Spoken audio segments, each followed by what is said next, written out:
कामिनी, तू आज यहीं रुक जाना। वैसे भी कितनी रात हो गई है, कल हम साथ में चलेंगे ड्यूटी पे। तुझे तो पता है आरव घर पर वेट कर रहा होगा मेरा, उसको मेरे बिना नींद कहाँ आती है। चल अपना ध्यान रखना। चल बाय बाय।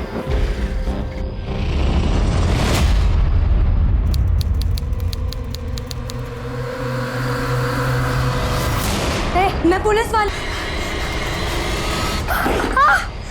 बचाओ कोई, बचाओ।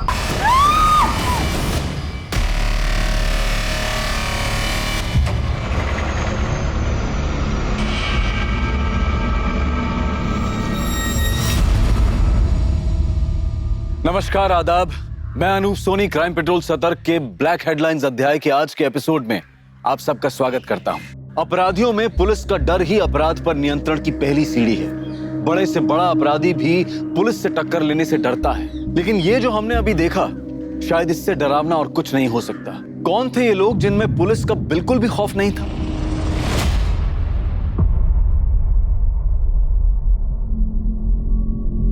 आरव, इकड़े बस, मैं आई को देख के आता हूँ। बाबा, आई ड्यूटी पर ही है ना? अब पता नहीं बेटा, मैं पूछ के आता हूँ। वो काळे जरा बघा मुलाकडे। अरे सर प्रमोद, तेरी तो नाइट ड्यूटी है, सुबह क्यों आ गया? साहब मैं ड्यूटी के लिए नहीं आया हूँ, मैं कामिनी को देखने के लिए आया हूँ। वो रात को इलेक्शन ड्यूटी के लिए गई थी, लेकिन अब तक घर लौटी नहीं है। अब तक नहीं है? रिका में सर, कल जो इलेक्शन ड्यूटी पे टीम गई थी वो वापस आ गई? सर एक मिनट चेक करता हूँ।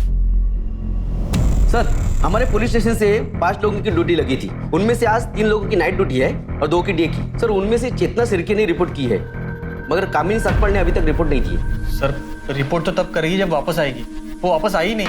ये चेतना कहाँ है? सर हम सभी इलेक्शन ड्यूटी के बाद वापस आ गए थे और तीनों कांस्टेबल बस से निकल गए थे और मैं और कामिनी उसकी स्कूटी से आ गए थे। उसने मुझे मेरे घर के पास ड्रॉप किया और वो निकल गई। तो जब कामिनी ने तुम्हें ड्रॉप किया तो कोई बात हुई थी? उसने कुछ बताया था कि वो कहाँ जा रही है? हाँ सर। आरव घर पर वेट कर रहा होगा मेरा, उसको मेरे बिना नींद कहाँ आती है। चल अपना ध्यान रखना। चल बाय बाय।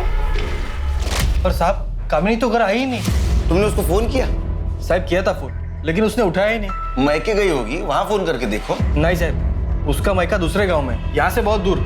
अपने घर पे आने के बजाय वो वहाँ क्यों जाएगी ना? लेकिन फिर भी मैंने उसके माँ बाप को फोन किया था, वो वहाँ पर भी नहीं है। गायकवाड़ एक काम करो, कामिनी ने चेतना को जहाँ ड्रॉप किया वहां से लेकर कामिनी के घर तक के रास्ते पे सर्च करो, पता करो किसी ने उसे देखा क्या। यूं अचानक इस तरह खुलेआम एक लेडी कांस्टेबल का गायब हो जाना एक गंभीर विषय था। कामिनी कहां थी, उसके साथ क्या हुआ था, इस बात की किसी को कोई जानकारी नहीं थी। क्या ये एक रैंडम क्राइम था या ये एक साजिश थी या फिर कोई दुश्मनी? साहब गाड़ी रोको, गाड़ी रोको, गाड़ी रोको। क्या हुआ? साहब वो कामिनी की स्कूटर पार्क है। ये कामिनी की है? हाँ साहब, ये कामिनी की स्कूटर है। इसकी डुप्लीकेट चाबी है तुम्हारे पास? डुप्लीकेट चाबी क्या घरच्या चावींबरोबर असते? बघतो। हाँ है सर। स्कूटर खराब हो गई, इसीलिए कामिनी ने इसे यहाँ छोड़ दिया। लेकिन फिर वो कहाँ गई? एक काम करो, अंदर पता करो किसी ने कुछ देखा है क्या? हाँ सर।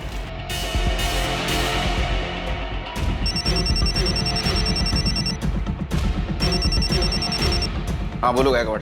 सर कामिनी की स्कूटी यहाँ हाईवे के पास मिली है, खराब हो गई, लेकिन ये समझ में नहीं आ रहा कामिनी कहाँ गई। एक काम करो गायकवाड़, कामिनी का फोन सर्वेलेंस पे डाल दो।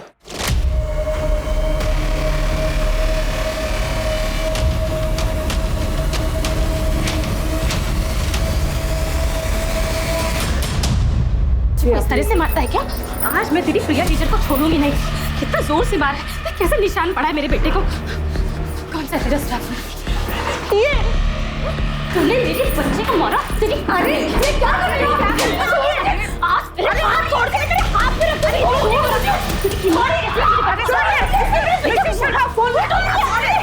अरे सुनो, बच्चों को मारेगी, बच्चों को मारेगी, बच्चों को मारेगी, मेरे बच्चे को मारेगी,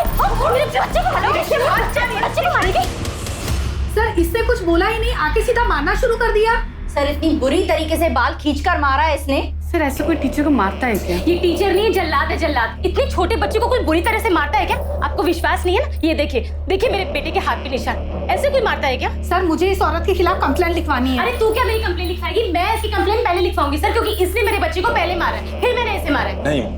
नहीं साहब, हमें कोई कंप्लेंट नहीं लिखवानी। अरे ऐसे कैसे हम कंप्लेंट नहीं लिखवाएंगे? जया, तुम शांत हो जाओ तुम। देखो ये हमारे बच्चे की गुरु है ये, और गुरु का दर्जा भगवान के समान होता है। इन्होंने अगर प्रीतम को मारा भी है तो जरूर उसके भले के लिए मारा होगा। मैडम, मैं आप लोगों से अपनी बीवी की तरफ से हाथ जोड़ के माफी मांगता हूँ। आज के बाद दोबारा ऐसा कभी नहीं होगा। चलो चलो जया, आ जाओ। प्रीतम आ जाओ। चल।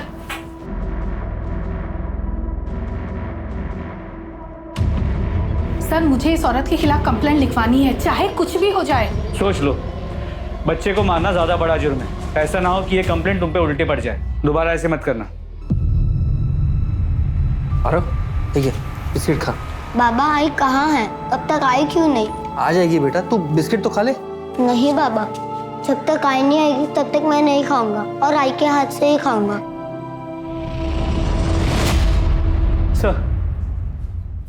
सर कामिनी का फोन अभी स्विच ऑफ है, लेकिन अभी 1 घंटे पहले तो उसका फोन ऑन था, हाईवे पे मूव कर रहा था। सर हाईवे पेट्रोलिंग पुलिस का फोन आया था। हाईवे के बाजू में सर्विस रोड है, वहां पर एक औरत की डेड बॉडी मिली। आरव कहाँ से करते हो? खाना बिस्किट।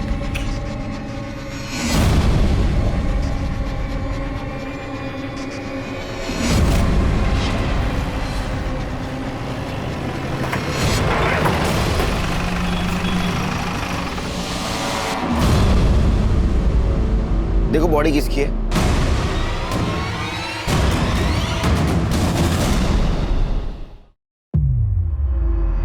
सर ये बॉडी कामिनी की नहीं है। बॉडी अच्छी तरह से चेक करो, देखो कुछ मिलता है क्या।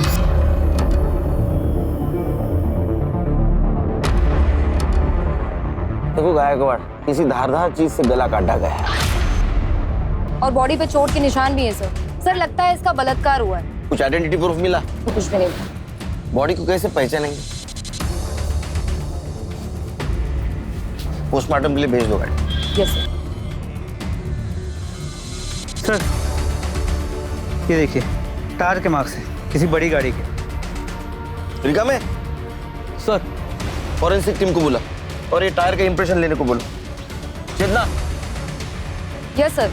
बॉडी का फोटो सर्कुलेट कर दो आसपास के पुलिस स्टेशन में। Yes sir. पता करो इसकी मिसिंग कंप्लेंट। ठीक है? Okay sir. मुझे लगता है ये लड़की हाईवे पे अकेली थी और उसके अकेलेपन का किसी ने फायदा उठाया।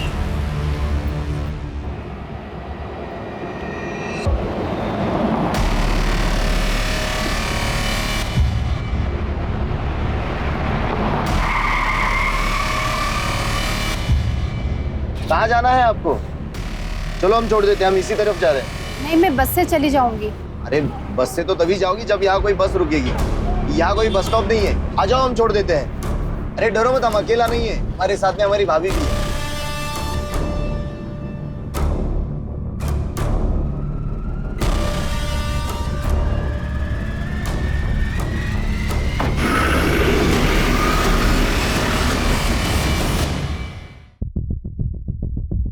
आरव बेटा चलो हम घर चलते हैं। बाबा आई कहाँ है? यहाँ नहीं है तो कहाँ है आई? बेटा आई ड्यूटी पे गई है, जैसे ही ड्यूटी खत्म हो जाएगी वो घर पे आ जाएगी। चलो हम घर चलते हैं। सर ये तो गायकवाड़, जब तक कामिनी का पता नहीं चलता तब तक प्रमोद को नाइट ड्यूटी से हटा और डे ड्यूटी दे दो। और हाँ, कामिनी ने चेतना को जहाँ ड्रॉप किया वहां से उसका फोन स्विच ऑफ होने तक का रूट चेक किया? सर उस पूरे एरिया को चेक किया, कुछ नहीं मिला। और सर हाईवे के उस रूट पे, उस पूरे रोड पर कहीं भी कोई सीसीटीवी कैमरा भी नहीं जिससे कोई क्लू मिल सके। सर कल हमें हाईवे के पास जिस औरत की डेड बॉडी मिली थी उसकी पोस्टमार्टम रिपोर्ट। मौत का वक्त दोपहर 3 से 5 के बीच का है और शेविंग ब्लेड से गला काट के उसे मारा गया। सर मारने से पहले उसके साथ रेप किया गया था और उसे बुरी तरह पीटा गया था। उसके बॉडी पे चोट के निशान है और उसका जबड़ा भी टूटा हुआ है। बॉडी में से सीमेंट सैंपल भी मिला है। गायकवाड़, जिन पुलिस स्टेशन में हम लोगों ने इसकी फोटोग्राफ भेजी थी वहां से कोई फीडबैक आया? नहीं सर। मतलब ये औरत किसी दूसरे शहर की या दूसरी स्टेट की हो सकती है। लेकिन सर सोचने वाली बात है कि एक औरत हाईवे पे अकेले क्या कर रही हो और कोई उसे क्यों इतने बेरहमी से मारेगा। एक सेकंड। हेलो, कहाँ पर?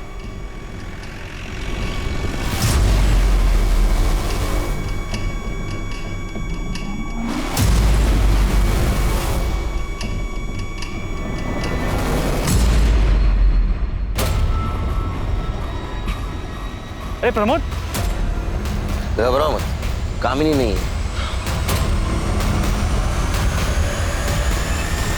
सर क्या लगता है? Same type of murder. Body को साड़ी से ढका गया है, बॉडी नेकेड है, बदन पे चोट के निशान है। मर्डर और बलात्कार का मामला है। जरा उठो। कुछ भी नहीं, ना पर्स ना मोबाइल, कुछ भी नहीं। तो इधर आओ। ये देखो डबल टायर के निशान। हाँ सर, टायर के निशान तो वैसे ही। मतलब ये दोनों मर्डर किसी ट्रक या टेम्पो ड्राइवर ने किए। 2 अनजान औरतों की लाश पुलिस को मिल चुकी थी। शरीर पर कोई कपड़ा नहीं, दोनों के साथ बलात्कार फिर मर्डर, और वो भी एक ही तरीके से। दोनों क्राइम सीन्स पर अगर कातिल का कोई सुराग था तो वो था टायर का वो निशान जिसे पुलिस ने अपनी इन्वेस्टिगेशन का पहला सिरा बनाया। लेकिन कामिनी का अब तक कुछ पता नहीं चला था।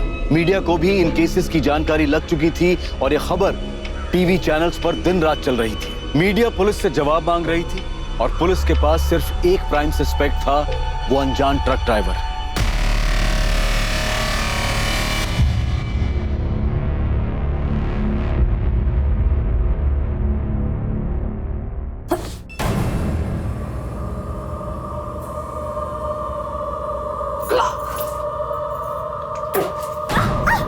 क्या रे, पेट से है तू? हाँ? कैसे, किधर से आया है बच्चा? हाँ? गंदा करने लगी। तेरे सेठ ने पैसों के बदले तेरे पेट में यह पाप दिया है? कहाँ मुंह काला करा है? नहीं, आप गलत समझ रहे हैं। नहीं, ऐसा नहीं है। ऐसे नहीं है तो फिर कैसा है? कहाँ मुंह काला करा के ये बोल। वो truck driver. Truck driver? Truck driver ने जबरदस्ती की थी मेरे साथ। झूठ बोल रही है? बोल, कहाँ मुंह काला करा के आए? रोक, आज मैं तुझे छोड़ूंगा नहीं। भाग किधर है? रोक, रोक। भाग किधर है? अरे किसन क्या कर रहा है? अरे छोड़ो मुझे, इज्जत मिट्टी में मिला के रख दी।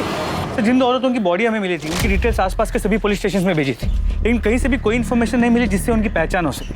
कमाल लगा एक बार। 2 औरतों के साथ रेप होता है, उनका मर्डर होता है, उनको पहचानने वाला कोई नहीं। अरे कोई तो होगा उनको पहचानने वाला।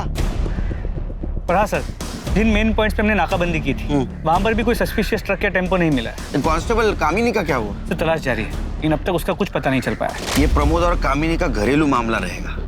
झगड़ा अनबन ऐसा कुछ हुआ होगा उनमें। उनकी शादीशुदा जिंदगी के बारे में कुछ जानते हो? नहीं सर, इस बारे में मुझे कुछ नहीं पता। तो पता करो अपने स्टाफ से, इन दोनों में से किसी का अफेयर चल रहा था क्या? और इस बात की भनक प्रमोद को नहीं लगनी चाहिए। सर, पैसों के लिए पता नहीं कहाँ कहाँ मुंह मारती फिर रही है पेट से। क्या हो रहा है सब? मैडम, ये मेरी बीवी किसी और का पाप अपने पेट में लेकर घूम रही है, और जब मैंने इसे पकड़ लिया तो कह रही है कि किसी ट्रक वाले ने इसके साथ जबरदस्ती की है।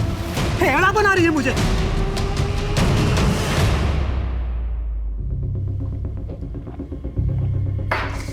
घबराओ ना, घबराओ ना।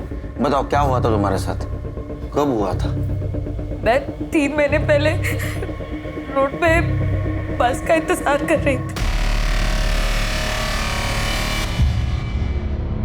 भैया वो मुझे थोड़ा आगे तक छोड़ देंगे?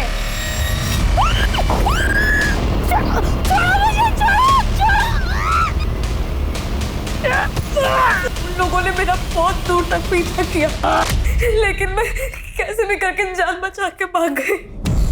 तुम्हारे पति का कहना है कि तुम उससे झूठ बोलती हो। अक्सर तुम 4-5 दिन घर से गायब रहती हो, ऐसा क्यों? साहब, मैं घर काम करके अपना गुजारा करती हूँ। सेठ लोग कभी कभी अपने बच्चे या फिर बूढ़े माँ बाप को छोड़कर बाहर जाते हैं और मुझे देखभाल करने के लिए कहते हैं। उसका अलग से पैसा भी देते हैं मेरे को। मैं अकेले कमाने वाली घर में, तो जहाँ से 2 पैसे मिलते हैं मैं वहाँ पे काम कर लेती हूँ। साहब, वो टेम्पो ट्रक के डिटेल्स बता सकते हो? उसका कलर कैसा था, डिजाइन, उसका नंबर याद है? सब कुछ इतना अचानक हो गया कि मुझे कुछ समझ में ही नहीं आया, और वो लोग मुझको घसीट कर जंगल में ले गए थे। वहां से ट्रक नहीं दिख रहा था। उन दोनों का हुलिया याद है? हाँ साहब, याद है। स्केच बनवाने में मदद करोगी? हाँ। इसका कहना है कि 3 महीने पहले इसके साथ रेप हुआ था। मतलब 3 महीने से चल रहा है।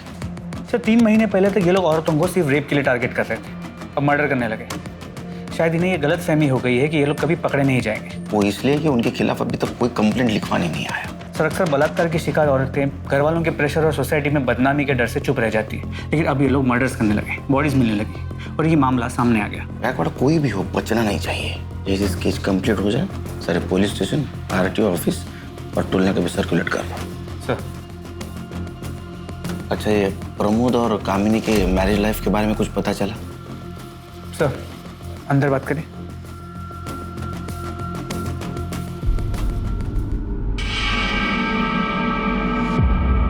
सुनने में आया है कि प्रमोद का हमारे पुलिस स्टेशन के किसी लेडी कांस्टेबल के साथ अफेयर चल रहा है, लेकिन वो कौन है ये नहीं पता चल पाया है।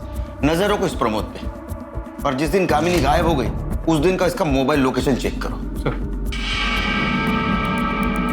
साहब मुझे आधे घंटे की छुट्टी मिलेगी, इसको स्कूल छोड़ के आना है। तुम रुको गायकवाड़, ब्लेजर कांस्टेबल ला पाठवा और बरोबर। सर चलो बेटा। सा बड़ा प्रमोद सर, मैंने सुना है तुम शादीशुदा होने के बावजूद भी किसी लड़की के साथ तुम्हारा अफेयर चल रहा है। नहीं साहब, ऐसा कुछ नहीं है। देखो, झूठ बोलने से कुछ फायदा नहीं, पूरे थाने को पता है। हाँ, अगर तुम चाहते हो कि सबके सामने मैं पूछूं तो पूछता हूँ।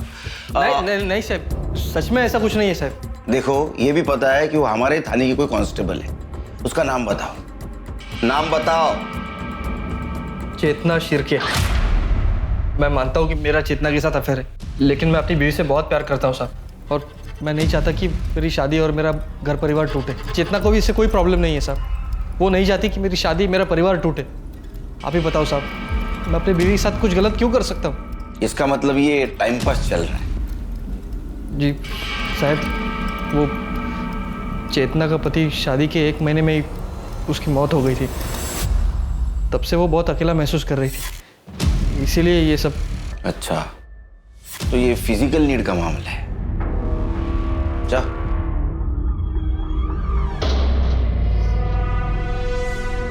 सर क्या आपको शक है कि चेतना और प्रमोद ने मिलकर कामिनी के साथ कुछ किया हो सकता है।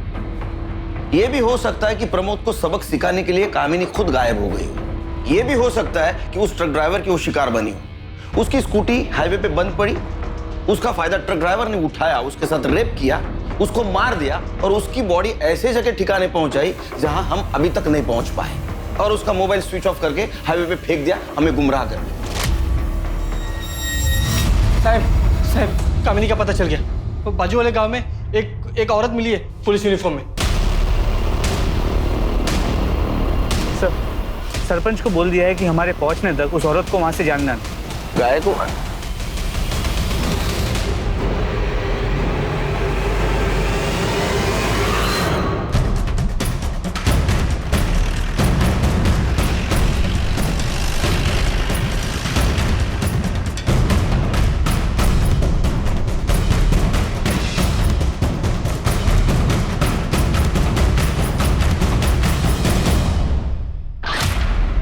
ये नेम प्लेट भी उसी की। ये कपड़े कहाँ से मिले तुमको? कहाँ से मिले कपड़े? एक मिनट प्रमोद, एक मिनट। ये यूनिफॉर्म किसने दिया तुमको? मेरे ये देखो, इसको देखा है तुमने?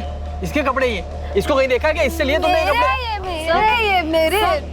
सर यहाँ वर्दी पे खून लगा है। चेतना, चेतना। ये सर। हाँ ध्यान है। इनको दूसरे कपड़ों का इंतजाम करो और ये कपड़े फॉरेंसिक के लिए भेज दो। Yes sir. चलिए। अच्छा चल आओ। हाँ, दूसरे कपड़े मिलेंगे आपको। कुछ समझ में नहीं आ रहा, कहाँ गई कामिनी?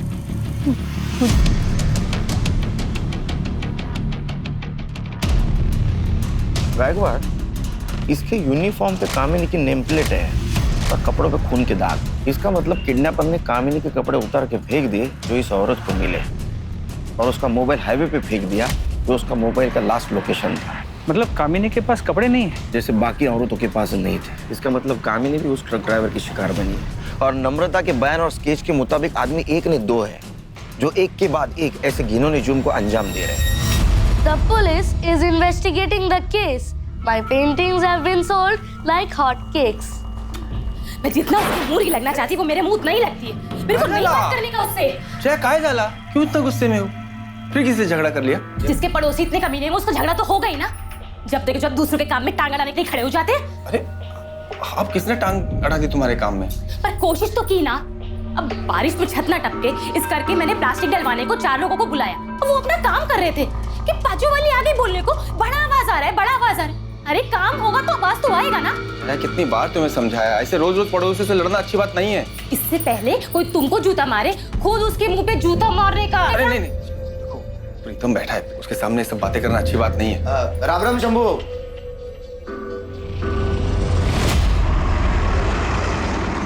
सर, जिन 2 औरतों की बॉडीज हमें मिली थी उनकी पहचान अब तक नहीं हो पाई है। मुझे लगता है गायकवाड़, ये जो 2 बॉडी हमें मिली या तो प्रोस्टिट्यूट होगी या भिखारी होंगी, इसलिए उनकी जान पहचान वाला अभी तक कोई नहीं आया। देखो, पहली बॉडी हमें मिली हाईवे के राइट साइड के सर्विस रोड पे और दूसरी बॉडी मिली लेफ्ट। मतलब पहले मर्डर के वक्त ट्रक मुंबई से नासिक जा रहा था थाने होकर, और दूसरे मर्डर के वक्त ट्रक या टेम्पो नासिक से मुंबई जा रहा था थाने होकर। सर, हमने उस रोड के सभी टोल नाके की सीसीटीवी फुटेजेस को भी चेक किया, लेकिन सर उन टोल नाकों से रोज सैकड़ों ट्रक्स और टेम्पोस निकलते।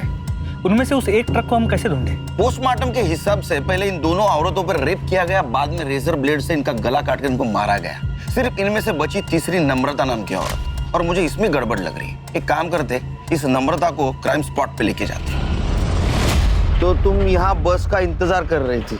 हाँ साहब। लेकिन यहाँ तो कोई बस स्टॉप है नहीं। बस वाले को हाथ दिखाओ ना तो वो बस रोक देता है। तो तुमने टेम्पो का हाथ दिखाया? हाँ साहब, वो बहुत देर तक ना कोई बस नहीं आई, तो मैंने सोचा कि टेम्पो वाले को आगे तक छोड़ने के लिए बोल दूं। फिर क्या हुआ?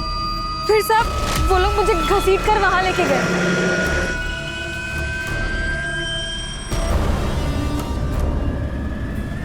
इसी जगह पे?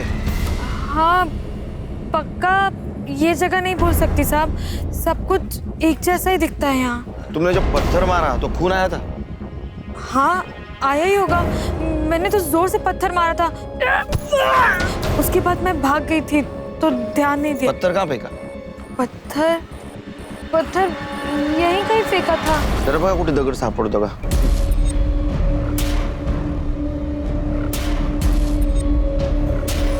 लेकिन सर ये तो श्योर ही नहीं कि ये वो जगह है भी या नहीं।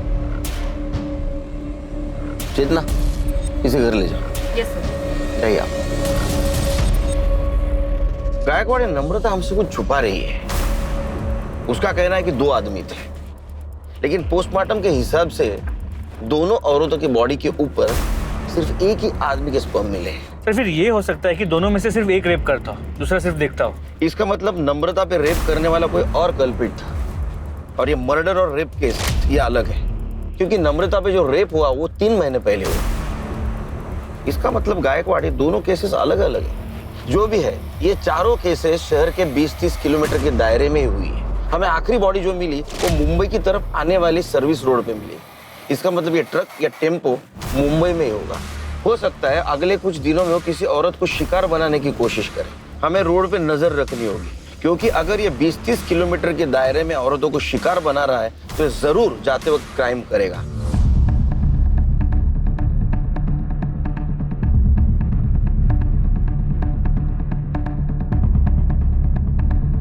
अरे रुक रुक रुक।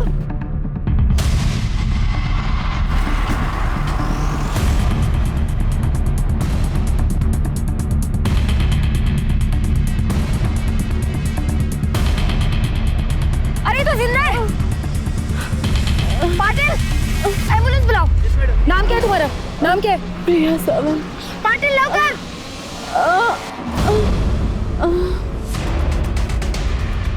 गायकवाड़, ये टेम्पो का नंबर आरटीओ में भेज दो, इसके मालिक की डिटेल्स निकालो। वो औरत कैसी है? डॉक्टर ने क्या बोला? सर वो बेहोश है और डॉक्टर ने कहा है कि सर उसका रेप हुआ है और उसे बुरी तरीके से पीटा भी गया है सर। तुम डॉक्टर के कांटेक्ट में रहना, लड़की को होश आते ही उसका बयान लेना होगा।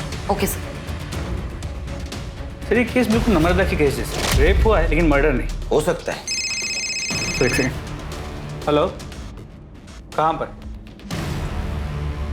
ठीक है सर, पास के गांव के जंगल में एक औरत की सड़ी हुई लाश मिली है। हमारे कांस्टेबल्स वहां पे पहुंच गए।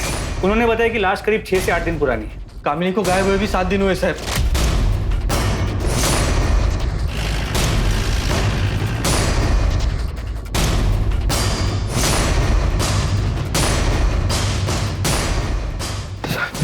यहाँ रुको, यहाँ रुको। निकालो, इसको रुको यहाँ।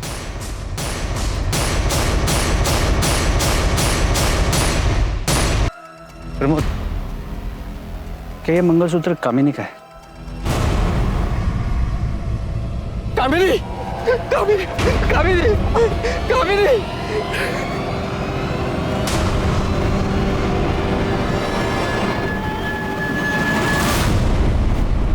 बॉडी का पंचनामा करो और पोस्टमार्टम के लिए भेज दो। सर। आखिरकार कामिनी के लापता होने की गुत्थी सुलझ चुकी थी। पुलिस को उसकी लाश मिली थी और उसके साथ भी वही हुआ था जो बाकी की 2 औरतों के साथ हुआ था। पहले दुष्कर्म किया गया और फिर गला काटकर हत्या। कामिनी का मामला पहले 2 मामलों से अलग लग रहा था, पर फिर नम्रता और प्रिया की कहानी का सच क्या था? ऐसे वहशी दरिंदों ने उन दोनों को जिंदा क्यों छोड़ दिया था? क्या उनके साथ भी उन्हीं अपराधियों ने दुष्कर्म किया था जिन्होंने कामिनी और बाकी 2 के साथ जुर्म को अंजाम दिया था, या फिर ये किसी और गिरोह का काम था? इस सवाल के जवाब के लिए पुलिस प्रिया के होश में आने का इंतजार कर रही थी, क्योंकि सच वही बता सकती थी। बाबा, आई किधर है? आपने आई को ढूंढ लिया?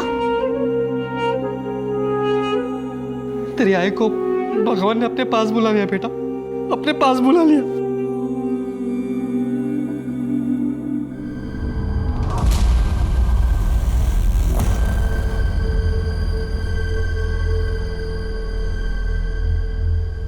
सर, प्रिया सावंत को होश आ गया।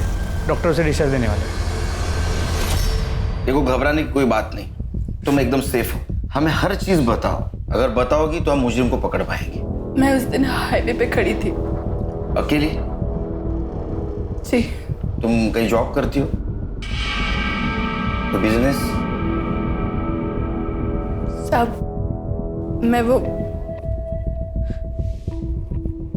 मैं धंधा करती है। मेरी 2 साल की बच्ची है। मेरे को कोई जॉब नहीं मिल रहा था, तो मेरे को ये काम करना पड़ा। तो तुम कस्टमर के लिए वहाँ हाईवे पर खड़ी थी? नहीं, मैं उधर गाड़ी से लिफ्ट लेने के लिए खड़ी थी। कस्टमर में मार्केट में ढूंढती है। मेरे को वो टेम्पो वाला सामने से आते हुए देखा, तो मैं लिफ्ट के लिए हाथ दिखाई उसको। भैया, मेरे को आगे वाले मार्केट तक छोड़ दोगे?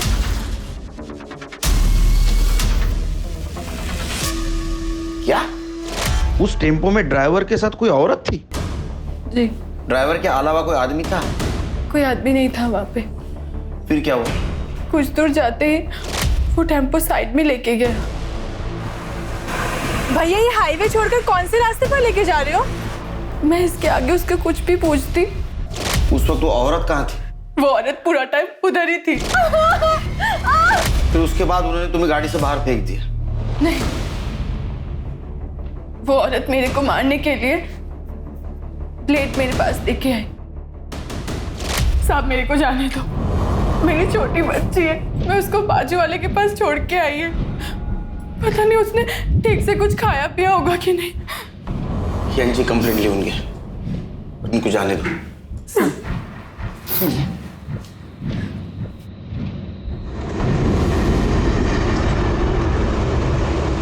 नम्रता का बयान है कि ये 2 आदमी है और प्रिया का कहना है कि 1 आदमी और 1 औरत है। या तो ये 2 कोई अलग अलग गैंग है जो ये कांड कर रहे हैं, या तो इन दोनों में से कोई झूठ बोल रहा है। लेकिन कौन? प्रिया या नम्रता? भैया, मेरे को आगे वाले मार्केट तक छोड़ दोगे? भैया, वो मुझे थोड़ा आगे तक छोड़ देंगे?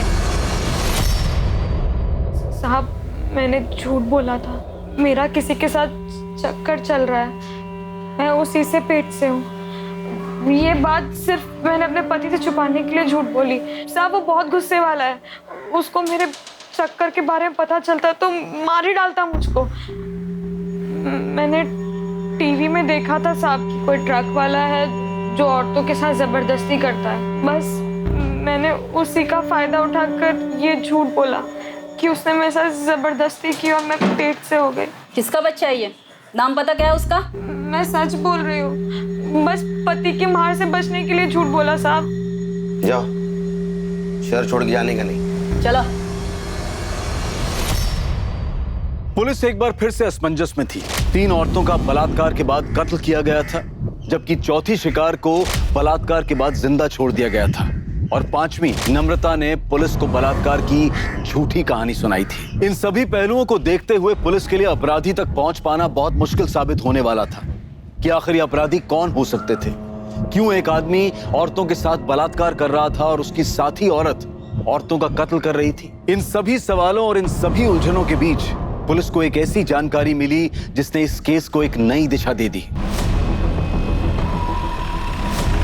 सर, चेतना ने हाईवे पे जिस टेम्पो का फोटो लिया था उसके ओनर का पता चल गया। कौन है वो? अरे तुम लोग जरा 2 मिनट इधर ही रुको, मैं कांदा लेकर आती हूँ। अरे कांदा वैसे ही बहुत महंगा है आजकल, छोड़ो ना, बिना कांदे के बना। मालूम है मेरे को, पर तेरे मांस मच्छी बिना कांदे के बनता है क्या? नहीं ना, बोल मांस मच्छी छोड़ेगा तो मैं कांदा नहीं लेगी। हाँ ठीक है, जाओ ले आओ। चलो मैं कांदा लेकर आती हूँ। पापा मुझे आइसक्रीम खाना है। आइसक्रीम खाना है? 1 किलो कांदा देना। इसको एक सॉफ्टी बना दो। कौन सा वाला खाएगा? मैं सिंपल। चल दे। हाय हाय, अरे ये सेठ देना रे, छुट्टा देना, देख कितना सुंदर बच्चा है हमारा, आशीर्वाद लगेगा। ए सेठ देना रे, क्या रे सेठ क्या नाटक कर रहा है? देना ए पापा पापा पापा ए क्या रे, क्या हुआ इसको? ए देना रे, ए क्या हुआ? आई बड़ी सवाल उसको। तुम इसी एरिया में रहते हो? हाँ जी। तो तुम्हें वो शंभू पता है, टेम्पो ड्राइवर? हाँ सर जानता हूँ। कहाँ रहता हो? यहाँ रहते हैं सर।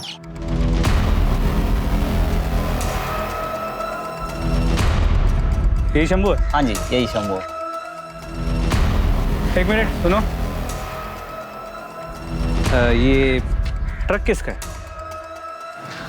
मेरा ये साहब। अरे अरे साहब अभी 1 मिनट पहले ही बेहोश था, अभी होश में आया है। क्यों मारे हो साहब इसे आप? अभी तो सिर्फ मारा है, हम इसे रेप और मर्डर के केस में जेल ले जा रहे हैं। रेप और मर्डर? क्या बात कर रहे हो साहब? ये आदमी एक चींटी नहीं मार सकता।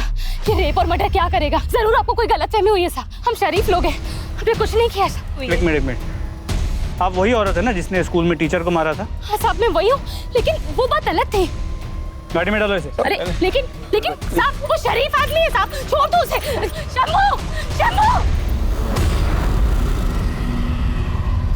सर ये शंभू है, वो टेम्पो इसी का है। क्या हुआ साहब? मेरे काम को मारो।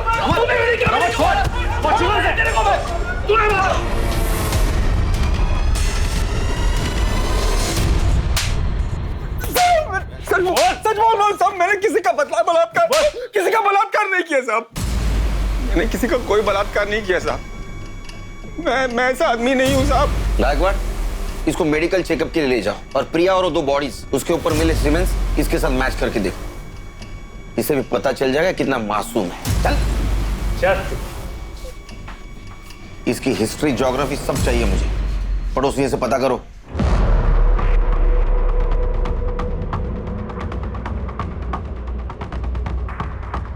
सर, पड़ोसियों के हिसाब से शंभू बहुत ही शरीफ और सीधा साधा आदमी है। वो बस्ती की सभी औरतों को बहन मानता है। अरे नाटक करता होगा अपने एरिया में शरीफ बनने का, जब टेम्पो लेके ट्रिप पे घूमता है तो औरतों के साथ रेप करता है। हो सकता है सर, लेकिन सभी पड़ोसियों ने शंभू के पत्नी के लड़ाकू और झगड़ालू नेचर के बारे में बताया है।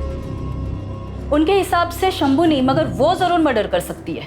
सर ऐसा हो सकता है, स्कूल में भी जया ने टीचर की हालत खराब कर दी, पर वैसे भी शंभू हमारा कल्प्रिट नहीं हो सकता क्योंकि प्रिलिमिनरी रिपोर्ट के मुताबिक उसका सीमेन रेपिस्ट के सीमेन से मैच नहीं करता।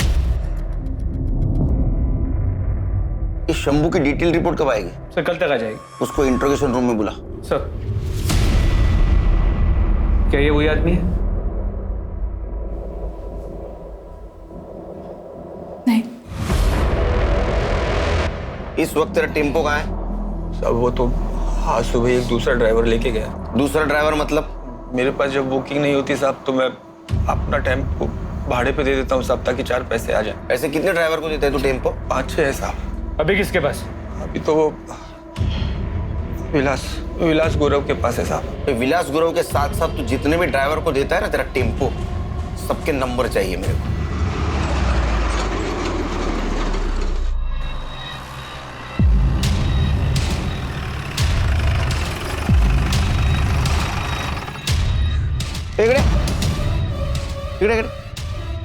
क्या चल रहा है? कल ही तेरे बीवी का अंतिम संस्कार हुआ और आज शुरू? आप जैसा सोच रहे हैं वैसा कुछ भी नहीं है सर। मैं तो चेतना को ये बोल रहा था कि उसके और मेरे बीच में जो कुछ भी था वो अब खत्म हो चुका है। मैं अब सिर्फ अपने बेटे का ख्याल रखना चाहता हूँ, पर वो गुस्सा हो गई। उसे लगा कि मैं उससे नाराज हूँ, उससे पीछे छुड़ाना चाहता हूँ। ठीक है, घर जाओ और बेटे पे ध्यान दो। सर शंभू ने जिन ड्राइवर्स के नाम बताए थे उन्हें और उनके क्लीनर्स को कल रात को उठा लिया था। मेडिकल हुआ उनका? जी सर, लेकिन किसी का भी सीमन मैच नहीं हुआ। और वो शंभू का ड्राइवर विलास गुरु, उसका हुआ मेडिकल? नहीं सर, उसने बताया कि वो कर्नाटका का बॉर्डर क्रॉस कर चुका है, माल डिलीवर करने से पहले वापस नहीं आ सकता। गायकवाड़ एक काम करो, कर्नाटका हाईवे पुलिस को टेम्पो के डिटेल्स भेजो और उनको बोलो जैसे ये टेम्पो दिखता है उसको सीज करो। जी सर। और सर इस शंभू का भी मेडिकल रिपोर्ट आ गया है। और क्या सर, रिपोर्ट और डॉक्टर दोनों का ये कहना है कि ये शंभू ने रेप नहीं किया है। वो रेप तो क्या, उसने आज तक किसी के साथ फिजिकल रिलेशन तक नहीं बनाया, वर्जिन है। क्या? अरे ऐसे कैसे हो सकता है? वो शादीशुदा है, उसको एक बेटा है। और इस बेटे का राज उसकी बीवी जया ही हमें बता सकती है। शंभू मेरे बेटे का सगा बाप नहीं है साहब, वो सौतेला है। जब मेरा बेटा प्रीतम 1 साल का था तो उसके बाप की मौत हो गई थी। शंभू अनाथ था, मेरे पति के परिवार के साथ ही रहता था। मेरे पति के मौत के बाद सभी लोग मेरे पे बहुत गंदी नज़र रखते थे साहब। इस करके बचने के लिए शंभू ने मेरे से शादी की। शादी के 8 साल हो गए हैं साहब, और उस आदमी ने कभी मेरे को हाथ नहीं लगाया। वो आदमी बहुत अच्छा है साहब। तुम? इतना मारा तेरे को इन लोगों ने, देखना इन लोगों का कभी भला नहीं होगा। तुम शांत हो जाओ जया, शांत हो जाओ। भाई साहब ने मुझे छोड़ दिया जया। छोड़ना पड़ा गायकवाड़, क्योंकि हमारे पास कोई सबूत नहीं है कि शंभू ने उसके टेम्पो से प्रिया को हाईवे पे फेंका। गायकवाड़ कुछ तो मिस कर रहे हैं हम लोग, इसलिए अभी तक हमें क्लू नहीं मिला। सर, जया ने बताया कि 8 साल की शादी में शंभू ने उसे कभी हाथ तक नहीं लगाया। शंभू का जो भी इशू है, जया एक नॉर्मल जिंदगी जी रही है, जवान है, उसकी अपनी जरूरतें होंगी और इन जरूरतों को पूरा करने के लिए हो सकता है उसका किसी के साथ कोई अफेयर। और सर उसका इस केस से क्या लेना देना? गायकवाड़, हर टेम्पो पे क्लीनर होते हैं, ये शंभू का क्लीनर कौन है देखो। सर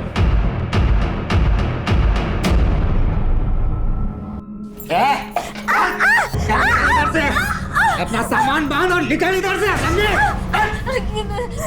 ऐसी हालत में मैं अब कहाँ जाऊंगी? माफ कर दो मेरे को, माफ कर दो तुझे, माफ कर दो। अब से तू ऐसे ही पिटेगी, समझी? ना सामान निकल। सर, शंभू का टेम्पो वापस आ गया। और वो ड्राइवर विलास गुरु, उसे मेडिकल एग्जामिनेशन के लिए भेज दिया। वो फोरेंसिक टीम को टेम्पो का हर एक इंच स्कैन करने के लिए बोला है।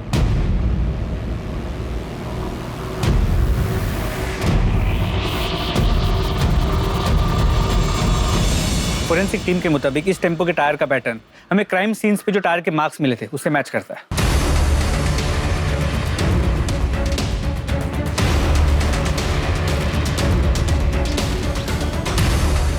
गायकवाड़, मिरर पे फिंगरप्रिंट है, इसको फिंगरप्रिंट एक्सपर्ट के पास भेजो। और ये बिंदी, इसको डीएनए एक्सपर्ट के पास भेजो। ये गोविंद जिसको भी भाभी बनाकर यूज कर रहा था, 100% उसका डीएनए इसके चिपकने वाले साइड पे होगा। सर, फोरेंसिक टीम से बहुत ही शॉकिंग बात सामने आई है। क्या? टेम्पो के फ्लोर पे जो ब्लड सैंपल्स मिले थे उसमें 2 या 4 औरतों का नहीं बल्कि 34 से 38 औरतों का ब्लड है। क्या?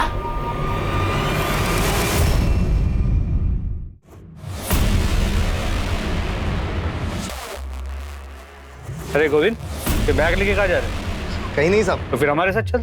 सब क्या हुआ साहब? मैंने गायकवाड़, क्या यही था वो आदमी?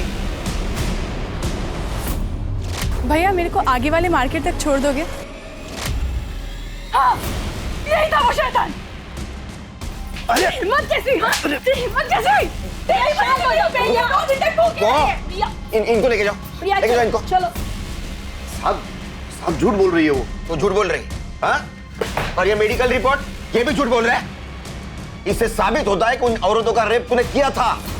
विक्टिम से मिले सीमेंट से तुम्हारा डीएनए मैच हो चुका है। अब एक बात बता, वो औरत कौन थी जो तुम्हें रेप और मर्डर करते देखती थी? साहब मैंने रेप किया साहब, पर मर्डर वर्डर मैंने नहीं किया। तो मर्डर क्या उस औरत ने किया? हाँ। कौन थी औरत? कौन थी औरत? गायकवाड़। अरे साहब, नाम क्या है? बोल बता, नाम क्या है? देख, तूने बताया नहीं ना, फिर भी हम पता कर लेंगे। नहीं बताएगा गायकवाड़, इसका खाना पीना सब बंद। ये तुम्हारे कॉल रिकॉर्ड्स। इससे साफ होता है कि तुम शंभू के क्लीनर गोविंद को दिन में 4 से 5 बार फोन करती थी। सर क्योंकि शंभू अपने पास फोन नहीं रखता है, तो मेरे को कुछ भी हालचाल लेना होता है या कोई भी मैसेज देना होता है तो मैं गोविंद को कॉल करती हूँ। तब भी जब शंभू तेरे साथ होता है तू गोविंद से 10-10, 15-15 मिनट तक बात करती है। मैं सच बोल रही हूँ साहब, मेरा गोविंद के साथ कोई चक्कर नहीं है। इसे पहचानती हो? नहीं, कौन है ये? ये वही है जिसका बच्चा तेरे पेट में है। नहीं, ये वो नहीं है। वो तो दुबई में स्वीपर का काम करता है। छुट्टियों में आया था तब हमारे बीच ये सब हुआ। 2 महीने पहले ही वापस गया है। महाराष्ट्र, गुजरात, गोवा, कर्नाटका, इन चारों राज्यों में जो ग्रीन पिंस है, ये वो जगह है जहाँ पर लोकल पुलिस को औरतों की नेकेड डेड बॉडीज मिली थी। औरतों के साथ रेप किया गया था, फिर रेजर ब्लेड से गला काट के उन्हें मार दिया गया था। और ये जो रेड पिंस, ये वो जगह है जहाँ पर औरतों के साथ रेप तो हुआ था पर उन्हें जिंदा टेम्पो से फेंक दिया गया था, जो बच गई थी। और उन औरतों को मारा गया जिनको बेटे हैं, और उन औरतों को जिंदा छोड़ा गया जिनको बेटियां हैं या बच्चे नहीं। जी सर। तो हो सकता है कि ये जो औरत है जो गोविंद के साथ मिलकर सारे मर्डर्स कर रही थी, उसको बहुत सारी बेटियां हो, बेटा ना हो पाया, और इसी गुस्से में वो उन औरतों को मार रही थी जिनके बेटे थे। नहीं गायकवाड़, हमारे पास जितने भी सस्पेक्ट औरत है उनमें से किसी को ज्यादा बेटियां नहीं है। ये माजरा कुछ और है। सर, टेम्पो के शीशे पर जो बिंदियां मिली थी उन पर किसी औरत का डीएनए नहीं मिला। ऐसे कैसे हो सकता है? वो यूज्ड बिंदिया थी। सर, उन पर डीएनए मिला है लेकिन किसी औरत का नहीं, आदमी का है। तेरा डीएनए नहीं, तेरे फिंगरप्रिंट भी मिले मिरर पर, और टेम्पो के सीट के पीछे ब्लाउज और साड़ीज भी मिली। इतना ही नहीं, वो विग भी मिला है जो पहन के तो औरत बनता था। और हाईवे पे मिलने वाली औरत को तू गोविंद के पास लेके जाता था, फिर गोविंद उसके साथ रेप करता था, वो तू देखता था। उसके बाद में रेजर से तू उनका गला काट के उनको मार देता था। सच है नहीं? हाँ सर। एक बात बता, तू उन औरतों को क्यों मारता था जिनके बेटे थे, और उन औरतों को क्यों छोड़ता था जिनकी बेटियां थी या जिनको औलाद नहीं थी? बोल। क्योंकि मेरी माँ ने जब मैं 8 साल का था मुझे एक आदमी को बेच दिया था, सिर्फ 2000 रुपए के लिए। उस आदमी ने 2 साल तक मेरा बलात्कार किया। अंकल छोड़ दो अंकल मुझे। कुछ नहीं होगा बेटा, कुछ नहीं होगा। मैं दर्द से कर रहा था साहब कि बीवी खड़ी होकर सब कुछ देखती थी, खुश होती थी साहब। और फिर एक दिन मैं वहां से भाग गया। जया के पति से मेरी दोस्ती हुई, तो उसने मुझे नौकरी, रहने की जगह, सब कुछ दिया। लेकिन 2 साल जो कुछ मेरे साथ हुआ ना साहब, वो आज भी रात को सपने में मुझे डराता है। और उसके बाद मैंने ट्रक खरीदा, और एक दिन जब हाईवे पर ट्रक में माल लेके जा रहा था ना साहब, तो एक औरत ने मुझसे लिफ्ट मांगी। मैंने उसे लिफ्ट दे दी। बातों बातों में उस औरत ने मुझे बताया कि वो बहुत गरीब है साहब, बहुत गरीब, और वो सोच रही है कि अपना बेटा बेच दे। मुझे लगा उस बच्चे के साथ भी वही सब होने वाला है जो मेरे साथ हुआ। मैंने उस औरत को मार दिया साहब। तब मुझे लगा कि मेरे साथ जो कुछ भी हुआ है मैंने उसका बदला ले लिया। छोटे छोटे बच्चों को बचा रहा हूं मैं। जितनी भी औरतें जिनके छोटे छोटे बेटे थे, मैंने सबको मार दिया। एक दिन गोविंद आया। गोविंद ने मुझे बोला कि अगर तुझे उन्हें मारना ही है तो क्यों ना पहले मैं उसके साथ मजे ले लूं। मुझे लगा ठीक है, अच्छा है, इसमें बुरा क्या है? सही है वो इसी लायक। भैया मेरे को आगे वाले मार्केट तक छोड़ दोगे? और उसके बाद मैं इधर से उनका मर्डर कर देता था साहब। छोड़ दो मुझे, नहीं जाने दो, नहीं। कितने औरतों को मारा तूने? 40-50 होंगी साहब। माँ वो गोद, वो दामन, वो छांव है जहां जिंदगी सबसे सुंदर और सुरक्षित महसूस होती है। लेकिन एक माँ का अपने बेटे से विश्वासघात का नतीजा इस कदर डरावना था कि वो हर माँ को दोषी समझने लगा। बच्चे गीली मिट्टी की तरह से होते हैं, उन्हें जिस सांचे में ढालो वो ढल जाएंगे। इसलिए माता पिता, परिवार और समाज की ये सामूहिक जिम्मेदारी है कि वो इस कर्तव्य को समझें, वरना नतीजे इस केस जितने खतरनाक हो सकते हैं। अब मैं अनूप सोनी आपसे विदा लेता हूं। फिर मुलाकात होगी क्राइम पेट्रोल सतर्क के ब्लैक हेडलाइंस अध्याय में एक और नए केस के साथ। और याद रखें, क्राइम और आपके बीच में सिर्फ इतना फर्क है कि आप कितने सतर्क हैं। सतर्क रहें, सुरक्षित रहें।